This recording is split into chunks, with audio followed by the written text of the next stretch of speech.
Good morning, ladies and gentlemen. This is Paul Fitch reporting on the 8th of February 2022. Apparently, right, I'm going to play a video clip from the BBC News this morning at 10 o'clock. Well, just gone 10 o'clock. And it's all to do with Keir Starmer. And you want to hear the report. I'm just going to press play in a second and let you listen to it yourself. This is what we're up against, and obviously we're making movements, ladies and gentlemen. This whole Johnson and Jimmy Savile remark made, it's bloody true. He was the head of the Crown prosecution at the time, and there was about 5 individual cases that were put forward by the police to be investigated, and each one was turned down, passed back down to the police, that we're not going to be investigating this. So yeah, it's no accident that Johnson has done this. I told you, it's a great awakening, and it's been done in such a way to gently wake the people up and to help them to deal with what's coming, basically. And this is the tip of the iceberg, isn't it? And I did put a post up this morning with Keir Starmer and a quote that's been passed down from the Q drops in the past, and basically saying that when the people find out what we've done, we won't be able to walk down the streets. And it started, hasn't it, ladies and gentlemen? Like I say, the Johnson remark in the House of Commons, that was deliberate. It was scripted to help waken people up. You just need to listen to just the reports anyway. This is the BBC's take on us hard-working, normal people who have come across all these crimes against humanity over the years through investigation and hard research. And this is how they're still painting us. But you just need to listen to this. You're going to have to have a little laugh. Well, I did anyway. Yeah, anyway, I'll press play and let you have a little listen. To talk, even though they were some distance away. And the next thing I knew, we were just surrounded by them. And some of the things being said, are pretty vile, and the kind of sort of thing people, no, I don't look at these things on the internet, but I gather there's pretty vile things on the internet of conspiracy theories that most people dismiss as nonsense, but some people believe them, and they were screaming out those kinds of things, and it was just pretty horrible, I have to say.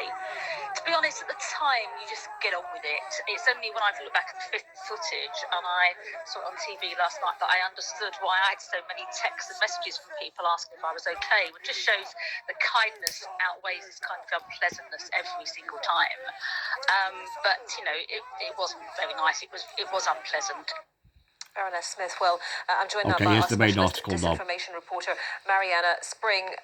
Mariana, I guess what we're looking at here fundamentally is the question of what political leaders say and what the real-world consequences of that might be. Now, we've heard a government minister this morning saying that there wasn't a link between what Boris Johnson said, the false claims he made last week about Sir Keir Starmer, and what we saw happening in Westminster to the Labour leader yesterday. Yes, there's been a lot of conversation about those false allegations that were made by Johnson, alleging that Starmer had some personal responsibility for failings in prosecuting Savile. And those conspiracies have actually found their way into our Houses of Parliament from the fringes of the internet. They're claims that have been circulating in conspiracy circles on social media for quite some time. So it doesn't come as that much of a surprise that some activists who have regularly protested outside Parliament, anti-vaccine activists in this case, who were outside Parliament yesterday, then grab these claims and run with them and are making allegations against Starmer, calling him a traitor, mentioning Savile, calling him a paedophile protector, as well as promoting other conspiracies about the coronavirus vaccine. They were actually there with a Canada flag because they're trying to copy rallies that have been happening in Canada, freedom protests that are against the vaccine. So it gives us a little bit of an understanding, I guess, into how a hodgepodge of conspiracy theories can be promoted by movements online and then off. And the quite violent rhetoric and aggressive tactics being used by these activists, further inspired by what they're hearing from politicians. And some people likening this to when President Trump was in power and the sort of wild theories that went around on the dark web, the QAnon theories and so forth. Is that a fair comparison? Those allegations about Starmer, false allegations, have been circulating in groups here in the UK that are in many ways copycatting or not dissimilar to the QAnon conspiracy in the States. The QAnon conspiracy is this unfounded belief that Donald Trump has been waging a secret war against satanic paedophiles who are in government, media, business, and you see how this political disinformation campaign seeks to smear his opponents by accusing absolutely everyone who opposes him of either abusing children or protecting child abusers. This looks ostensibly quite similar. And what's important is that a very committed, or what's perhaps most concerning, is a very committed minority of conspiracy activists will seize on this and see it as, in many ways, legitimizing of a conspiracy that has absolutely no base to it. And these kinds of activists have been, for months, threatening politicians, doctors, journalists like me, saying they want people to be hanged, prosecuted, accusing them of corruption and protecting child abusers and all kinds of other claims which muddle legitimate political criticisms with false allegations. And you see how they're angry and they're saying things that are quite scary. What more do we know about who these protesters are, Mariana, and what their motivations are? Because as you mentioned, one was draped in the Canadian flag, an allusion to the self-styled freedom convoy that's causing chaos in Ottawa at the moment. Some were talking about Julian Assange, some were talking about vaccinations, and of course the allusion to Jimmy Savile as well. So quite a mixed bag.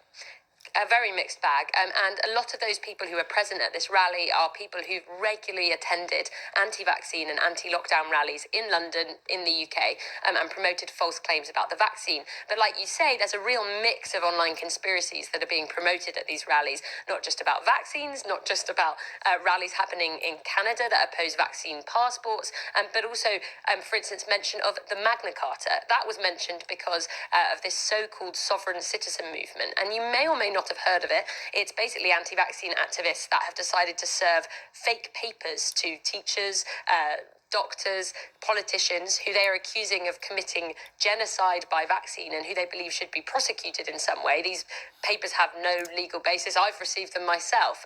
But you start to understand how complex and extreme this conspiracy mentality has become, and the concern is the lengths that the committed minority are willing to go to, shouting and threatening people in this way. Okay, Mariana, thank you very much for that. Mariana Spring, our specialist Right, so basically that's that.